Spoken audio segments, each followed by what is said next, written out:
Hey everyone, welcome to the Hey Hannah podcast. I'm your host, Dr. Maya Fields, but to my friends and those who know me well, I'm just Maya.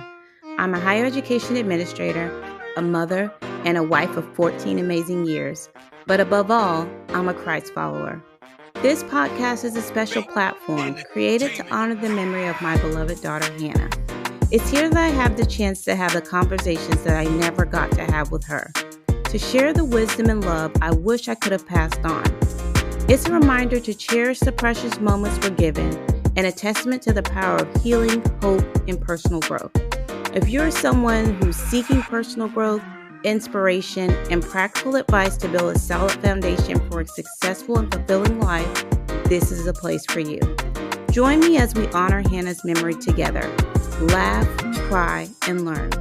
Get ready for a podcast that is so much more than you could ever imagine. The Hey Hannah podcast, healing hearts, one conversation at a time. Hey everyone, welcome back to another episode of the Hey Hannah podcast. I'm so excited to be with you all again today. We have special guest adoption coach Angie Grandt. But aside from adoption coach, Angie wears several different hats. She has a ton of experience working as a speech therapist, working in behavior management, and in the autism field. She is also an adoptive mom herself and the mother to her other bio children as well. So we're excited to speak with her and just see all of the wonderful information that she's able to share with us about just being better parents. I feel like I need strategies with being a better parent every day. So Angie, thank you for being here. Definitely excited to have you. Oh, thank you. Thank you. I'm so excited to be here too. So grateful. Awesome. So can you tell us, just before we dive in, a little bit about what exactly an adoption coach is and what it is that you do? For sure. So a little bit of backstory. So like you said, I am an adoptive parent. So I adopted my son when he was 5. He's now 17. And I went into being an adoptive mom feeling so overly prepared, actually. Like you said, I have a ton of experience in behavior management, in working with individuals with special needs. My son wasn't identified with any special needs, but I thought, man, like I have so many tools in my bag. This will be, I don't know if I want to say easy, but I felt better equipped than probably many parents go into adoption with. I also dove into tons of trauma training, attachment training. So then there's my son. He joins our family. And the amount, the intensity, the uniqueness of the behaviors that happened in our home really wore on me. Yeah. And there's such a personal element being mom, right? Like it's easy for a professional to say, try this and try this and try that. But being mom in that situation, it wore on me, honestly. And I wasn't showing up as my best version of myself. And I was trying to use all my strategies that I knew. And honestly, trying to use the behavior management strategies I knew were making our relationship worse, and to the point that it got really scary for myself and for him. And, we had to get a lot of outside involvement, which was awful. And I didn't know what to do. And I felt desperate and at the end of my rope. So fast forward to a couple of years ago, and I ended up hiring a mindset coach, actually for nothing to do with my family. It was for business.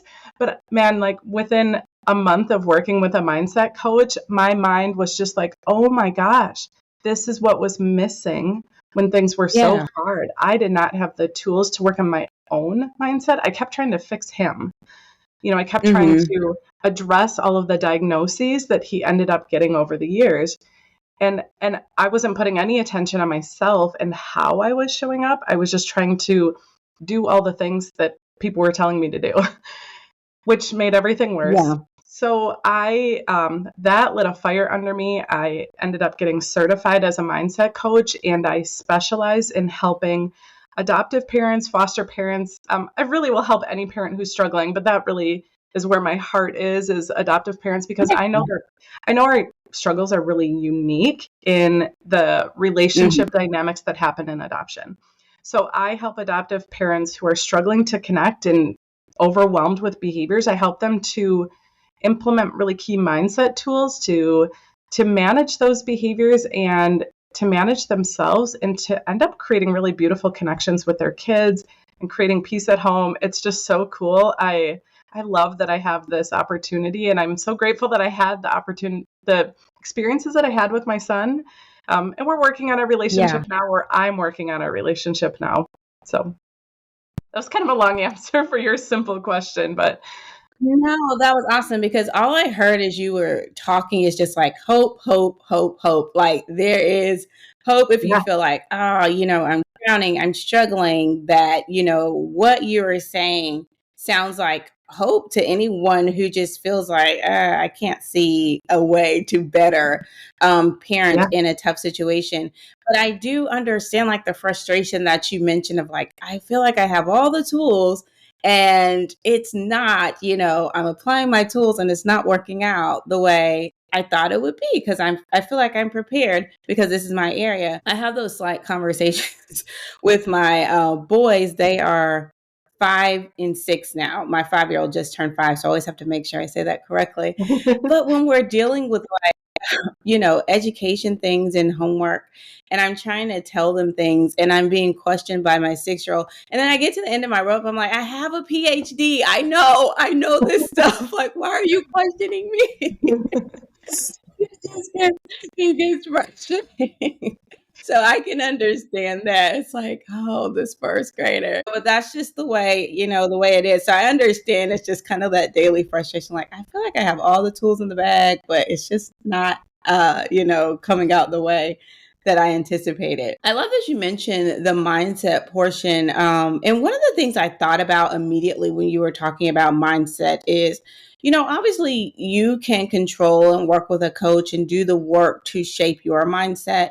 But I feel like sometimes there can be kind of a frustration, maybe not just parents, but people in general know how to handle, like you can't control the mindset of the others who are in the yeah, community. So you may be working with a mindset coach, to deal with highly active or, different behaviors than the education system would like to see. And you're like, oh, we're doing it this way. It's fine. We can handle it. But then when you get to school, you have others who don't necessarily always react that way. And so it's like your child is getting one reaction from you that's understanding and helpful in making progress. And then the other reaction, whether it's at school or, any other type of activities. How do you, as a parent, get the mindset to make sure that what's going on outside of your bubble isn't negatively impacting the relationship and the environment you're attempting to create with your child at home? yeah. Oh man, that's such a powerful question. And, one thing that I've learned is we have to go first as parents. When I'm working with clients too, I help them understand that I had said earlier that I'm working on my relationship with my son. I used to think that once his behaviors changed, then I would be happy. Once he was, I don't know, engaging in our relationship the way I wanted him to, then everything would be fine. But the truth is, he didn't have to change. I had to change the expectations I was placing on our relationship, and I had to change me and my thoughts, my feelings. And what I've learned is that when I change the way that I'm showing up, it has this trickle effect on the people around me. And I think about, like, my son is 17 now, and he's living with his dad right now. But I think about, were he here experiencing life the way that is happening every day in our home right now, it would be having a huge impact on his mindset and his understanding that other people can act the way that they want, and that's their problem, right? And so, what I think about your question is that, we can't control other people. We can educate them. And that's something that I've done quite a bit through my son's time in school is, educating the staff that we're working with him about his behaviors aren't about you. They're not, he's not doing it to make you mad. They come from a place of hurt. And so matching the behavior with the cause is what needs to happen, right? They were trying to attend to behaviors as if they were caused by his malicious decision to ruin their day. that's how they acted, right? And so helping them understand that his behaviors come from a place of trauma. And so you have the consequences or the follow-up or the response to his behaviors has to match where it came from. So part of it, I think part of the answer to your question is education, but we can't change other people. So then I think bigger picture, it's about really taking full responsibility for our thoughts and feelings, and helping our kids see that, yeah, like you can be doing your very best and working really hard at home on building those strong connections. But, sometimes there are just people in the world that don't get it, or, aren't ready to understand, why you're acting the way you're acting, or why you need a different approach than maybe the kid in the chair next to you needs. So that's a big ask from little kids, but I do think that the best way we can help our kids is for us to show up differently and for us to respond to their needs instead of react to the behaviors that are in front of us. That's what I feel so strongly about, and what I have been seeing is changing. Parents come to me wanting to fix behaviors. Like, I'm at the end of my rope. I don't know what else to do about these behaviors. I don't work with them on their child's behaviors. I work with them on their mindset and how they're showing up. And then the behaviors, some of them I think lessen, but the parents' response to the behaviors totally changes. Yeah. Understandable. Thank you for that. That was helpful. And that is true. You can't really control the environment around you. And, modeling it as a parent is the first step. So thank you for sharing that.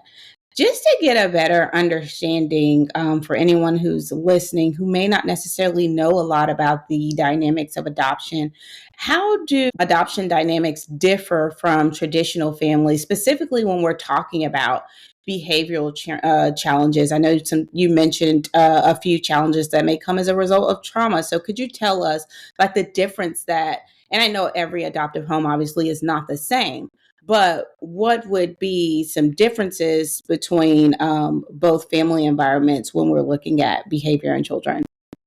Yeah, it's such a complex difference, I think. As adoptive parents, I often think about all of the complexities that go into adopting a child. I know that there are some circumstances where maybe a family member might bring a child into their family, and those circumstances sometimes can be easier. I don't know if easier is the right word, but typically when a parent decides to go through the process of adopting a child, it's a lengthy process. You have caseworkers, there's lots of paperwork, there's money involved, there's all of these things happening, home studies, and the feelings and thoughts that go along with going through the process of adoption. And it takes time. Adoptions can take months to years. And so you imagine the thoughts and feelings that go into just that process. So that's the parent side of it. But then when we think about the kids, when a parent conceives a child and they are in mom's womb, they're starting to build a connection. Even when there might be some challenges during that time, maybe mom's going through some significant stressors or other things are happening, there is a little bit of a bond, or a lot of a bond, that happens during that time. The child is receiving the hormones from mom, can hear, mom's voice every day. So all these things are happening for that not yet born child to connect with mom.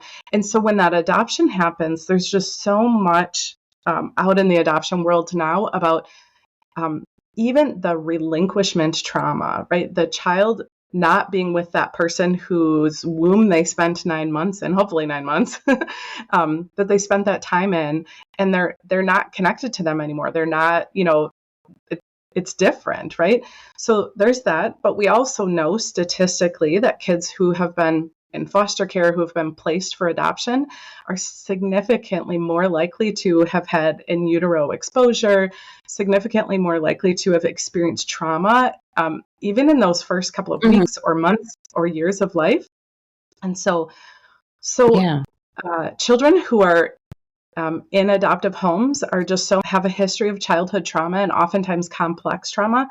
And they're also much more likely to have attachment difficulties, so then as the new parents, that can just be so challenging, right? Because you have this child who their fight or flight mode is in it's in high alert all the time because they experience trauma early on. And so you have this kiddo that you're, trying to have a nice dinner with and trying to provide them a loving family with, but their brain is kind of like prepped for fight or flight, whatever their go-to is. And so little things can really set them off, which to the parent can look like just utter chaos, right? Like, why, when I put chicken on the table, my child is, screaming and yelling and throwing things, right? Like, it just doesn't make sense. But those things are much more frequent when we have these kiddos who have experienced complex trauma.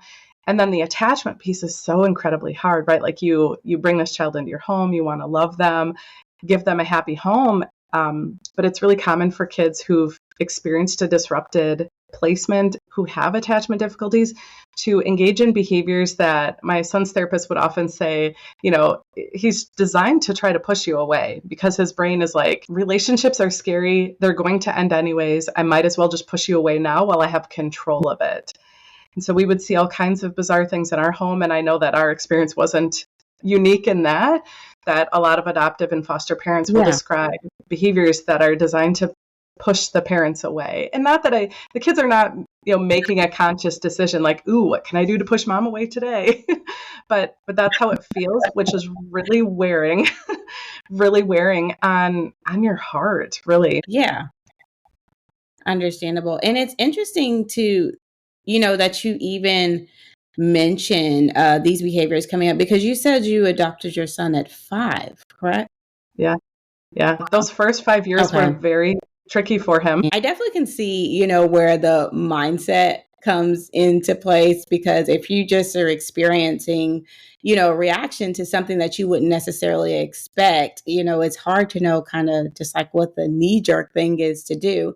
And I'm sure in some cases that can be more hurtful than it is helpful for really building those strong bonds, in your family, for sure. Can you talk a little bit just about how the adoption itself impacts a child's behavior? And I know you mentioned this a little bit before, but are there some key factors to consider, like when you think about, understanding more of where your child's behavior could be coming from? What are some things to consider that the adoption experience just in itself, how is that affecting the child? Oh man, that can be so unique, child by child. And, like I said, my son was 5 when we adopted him.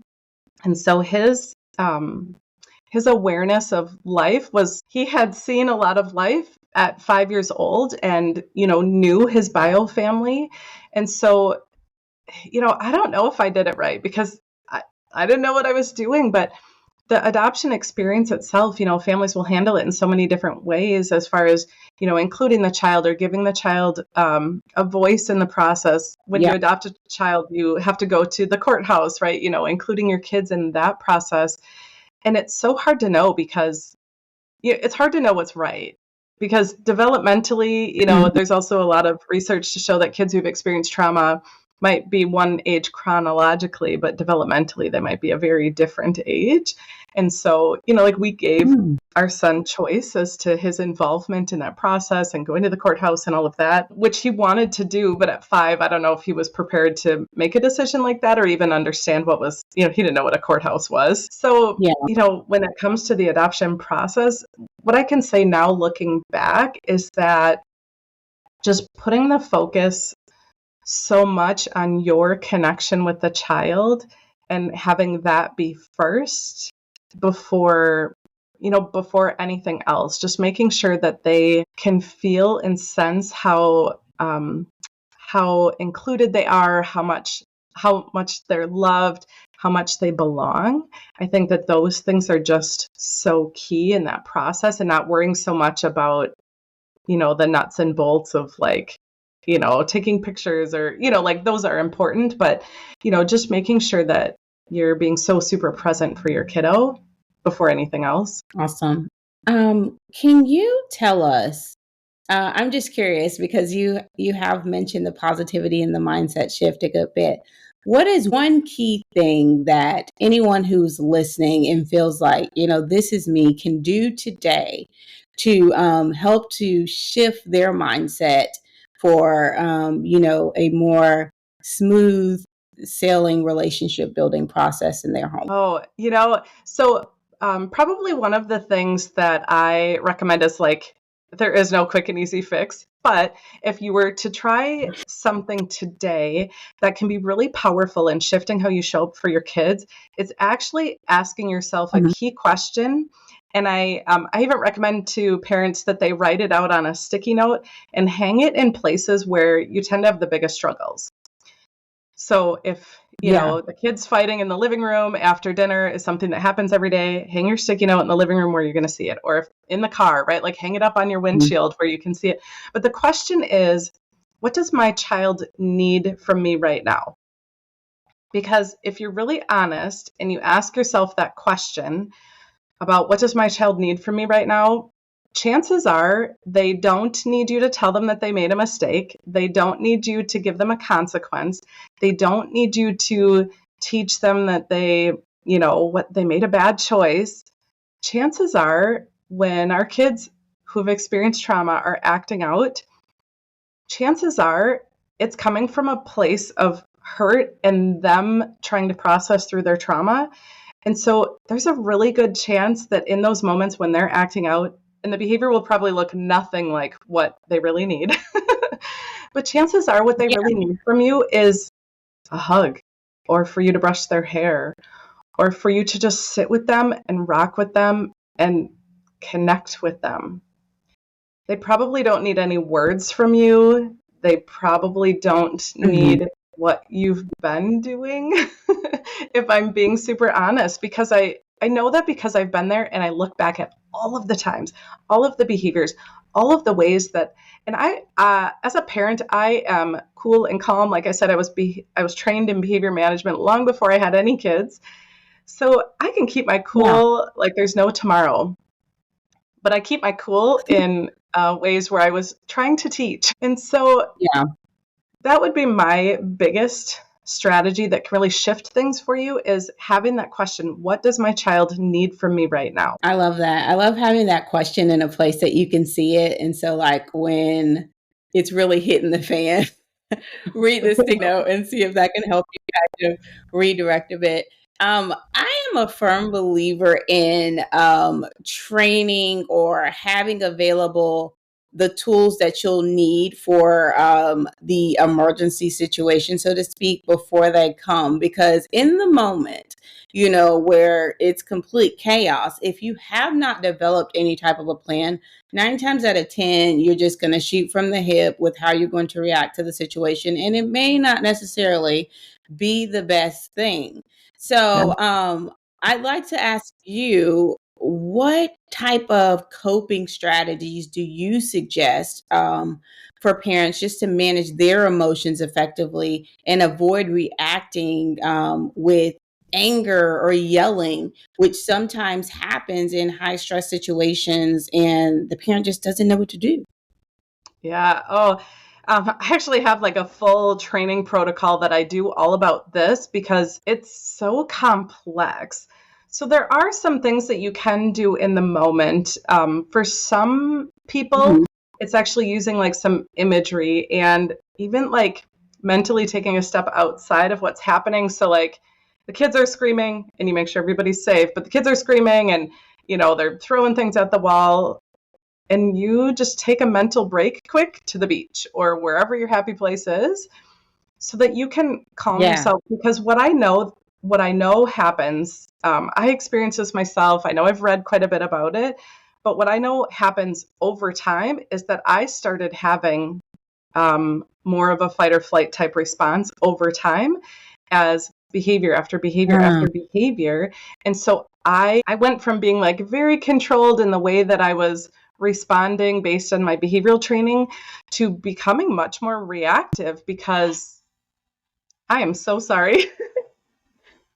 Here, I thought I had my phone off. I thought I had my phone off. Sorry about that. no worries. So I know that as a parent over time, I became more reactive because it became less Mhm. of a like a front of the brain. I'm thinking through how I want to respond, and more of a fight or flight mode type of response with my son. And so you're Mhm. totally right. Like having tools that you've kind of put on repeat that you have become habitual with is really key. So, so when I work with clients on shifting their mindset, a huge part of my training is actually called Becoming a Connected Parent, which walks through a series of tools to help shift their mindset, which starts with creating a vision about what you want life to be. And the next is about Yeah. creating a goal, right? When we're driven by a goal as opposed to being driven by the chaos that is in our home, it makes a Mhm. difference as to how we show up. If I have a Yeah. goal that I want to be able to have nice dinners with my son, well, then does, Mhm. losing my cool with him when, he got into a fight with his sister, is that helping me reach my goal? No. So I need to respond to him in a different way that helps me reach my goal.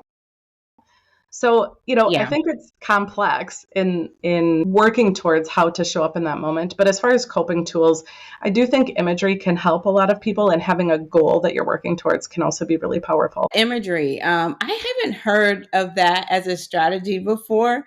But I think I can see the benefit in that. So that's pretty cool. I think I might try that at some point.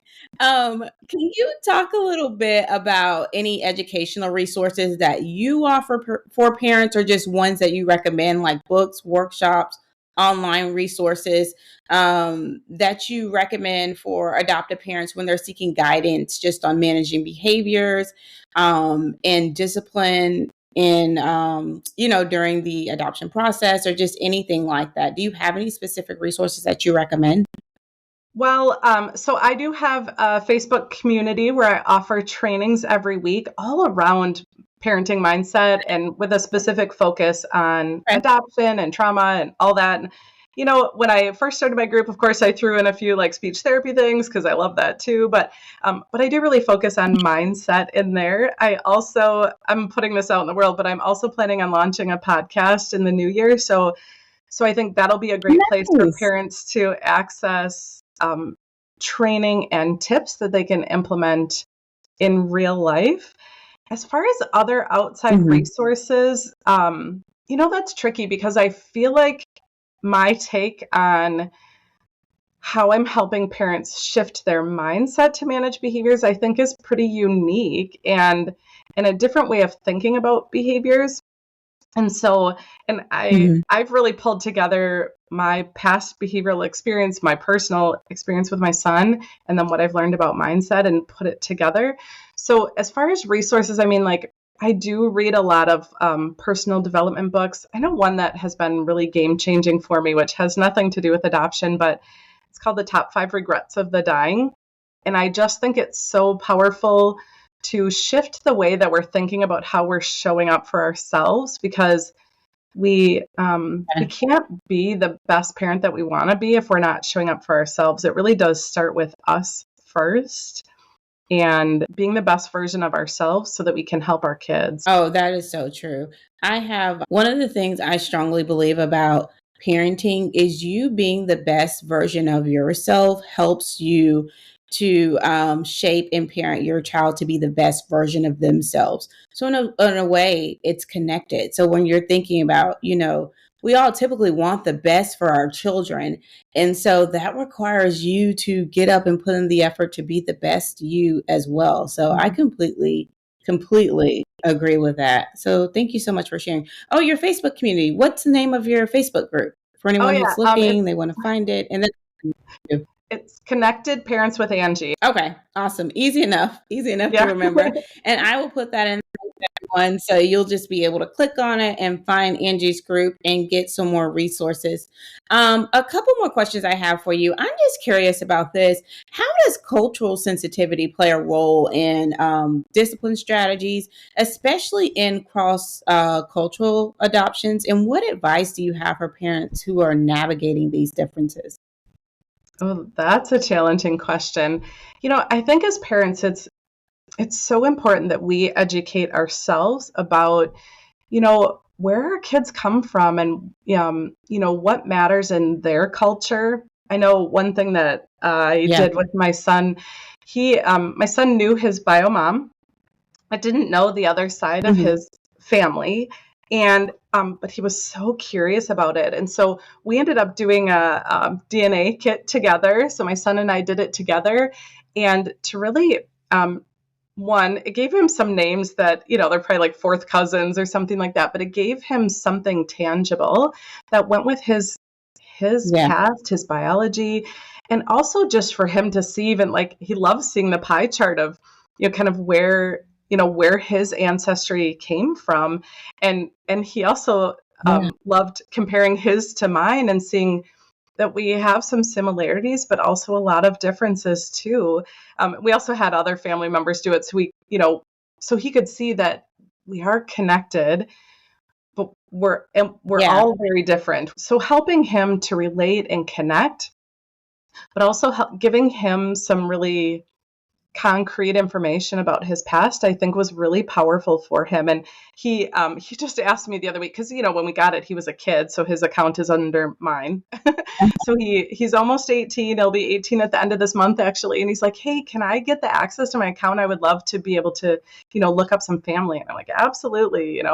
So I think that that's important. And then just as parents, just being as prepared as we can to find answers to our kids' questions, to try to incorporate what we can into our home and family, so that they know that who they are matters. And it matters in our family. It matters, when they go to school, it matters. Absolutely. And I love that you said doing research and just being prepared to help educate your child and help them know about a piece of, their heritage and who they are. It's so important.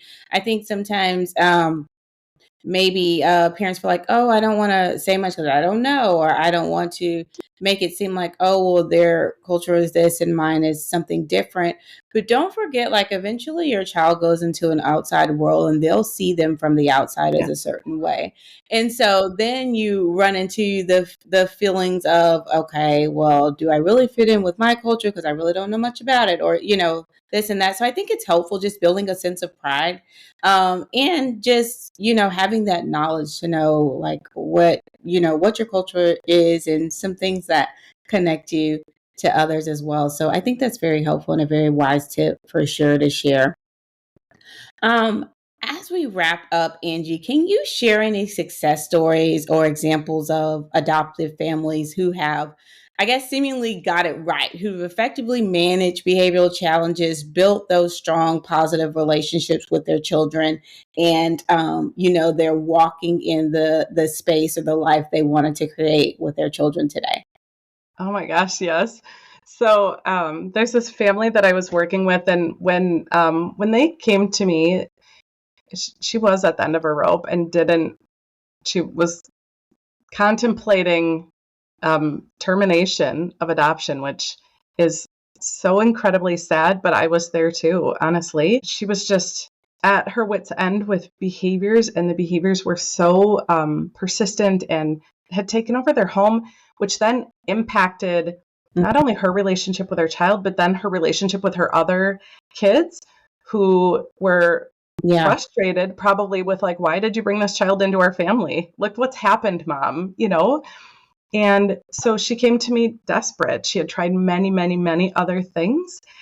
And within a couple of months, when I first met with her, I'd ask her to tell me like, oh, what happened this week? What do you want to talk about? And the way that she would describe her experiences were very like low and hard and frustrated. And just the feeling on our calls was just hard. And it was probably, I don't Yeah. know, about 3 months in. And, so I say like, hey, what do you want to talk about that's happened over the week? And she's like, you know what? It's actually been a great week. And I said, oh, wow, what happened? And she said, I finally realized that my frustration, my overwhelm was my choice. I was deciding to be frustrated about her behaviors instead of being curious about what does she need from me. And she said, she said, you've been saying it over and over and over again, but when I finally made that switch in my brain and she was in the moment, she said, I showed up so differently for her. And she said, yeah, the behaviors still happened, but I didn't feel that same awful, frustrated at the end of my rope way. And she said I could just be present for her. And she said it wasn't perfect and I'm still working on it. But that, I mean, it just gave me chills when she said that. And so she continued to make progress. And so I checked in with her right after Thanksgiving, so fast forward several months and I hope you had a nice holiday. And she said it was so incredibly different than it's ever been. And so I know that shifting how our parents show up, she didn't implement a new behavior management strategy at all. She shifted how she was showing up and how she was responding instead of reacting to the behaviors. And it's been so incredibly powerful. Oh man, I love that. That gave me chills too. And I wasn't even there. I'm so happy for her family, right? Like not only the kiddo who's been through trauma, my goodness, who just needed, she needed her parents to respond to her needs, not react to her behaviors. But mom and dad didn't know and didn't have any other tools. But I'm so incredibly happy for her. Yeah. And I'm also happy for the other kids in the family who were probably building a little resent for mom and dad and for this kiddo who just needed a home, right? But it makes me so happy for the whole family. Yeah, for sure. Absolutely. So when first connecting with Angie, just getting her information about, what she does in the space that she does it in, she mentioned that she has a unique approach to behavior management that includes connection, mindset strategies, and responding versus reacting. I think after talking to you today, we can definitely say that is true. Your approach is definitely unique and it's different, but I like it. And the thing that I like the most is that working on your mindset is not anything that's exclusive to parents, adoptive parents. I think that's something we talk about growth on this platform all the time. So I think that's something that's just, personal development in general. And it's something that we all can control. It's something that we all have access to.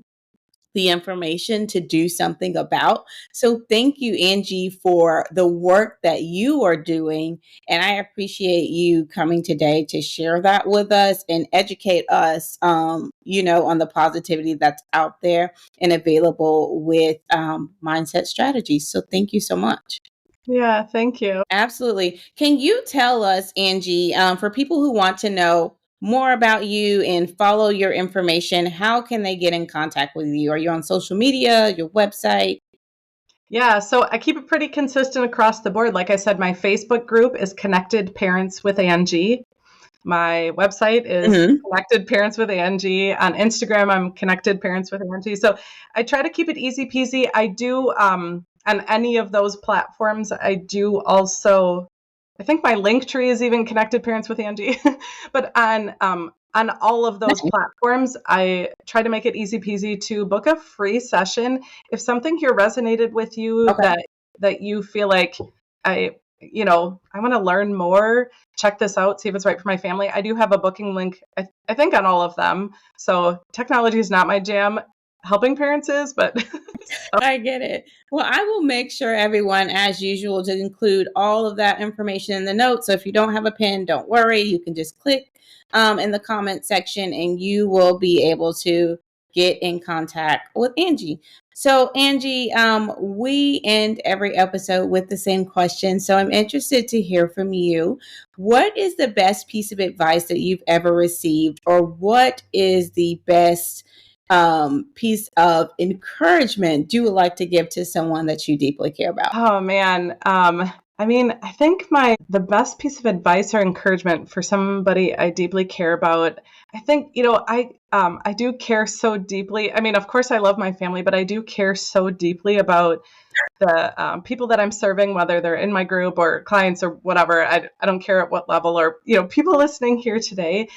I care so deeply, and I don't want moms hurting. I don't want them feeling like a failure. And so my advice or my encouragement for you is just to know that there is hope, and the strategies aren't actually harder. It's shifting the way that you show up can have such a profound impact on how you feel and how you can connect with your child. So just know that there is hope, that you might look around and feel like there is no hope, but there really is. I love it. Well, let me tell you, Angie, as I said before, as you were speaking today, all I could continue to hear that underlying tone is hope, hope, hope. So you are definitely spreading that message in all that you do. And I absolutely appreciate it. You've been on the podcast. You're a part of Hannah's Hive now. So if you do bring that podcast about, please let us know so I can share that with the listeners. We'd love to hear that, or any other updates that you have. Please continue to share with us so I can let our community know the amazing work that you are doing over on your platform. Hannah's Hive, thank you so much for listening in. I hope that this episode was helpful and educational for you, and share it with someone else. We all know moms who want to get better with parenting and just, getting better in general. So share it with them, and hopefully it's helpful as well. Thank you all so much again for tuning in, and until next time, take care. Then that's it. I'm out of here.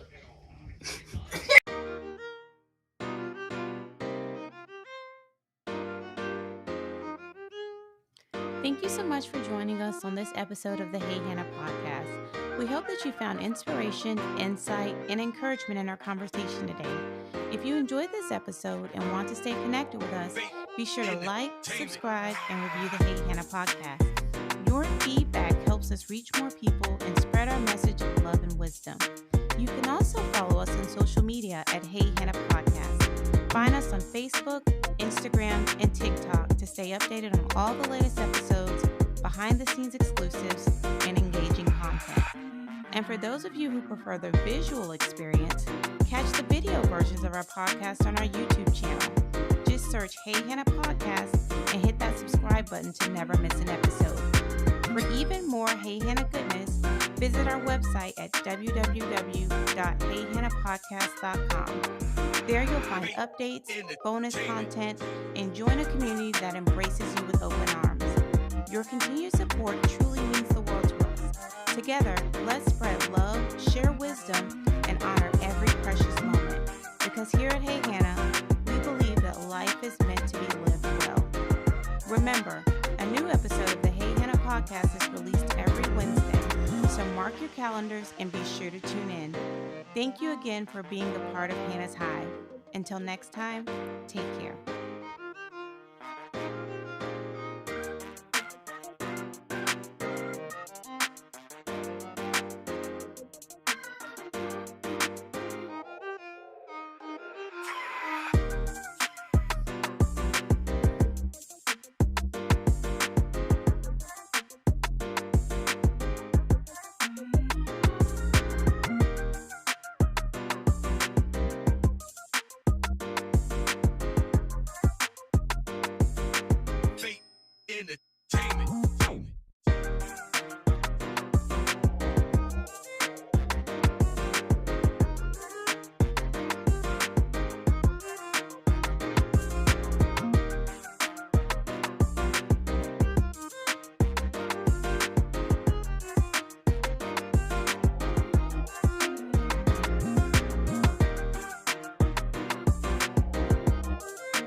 Entertainment.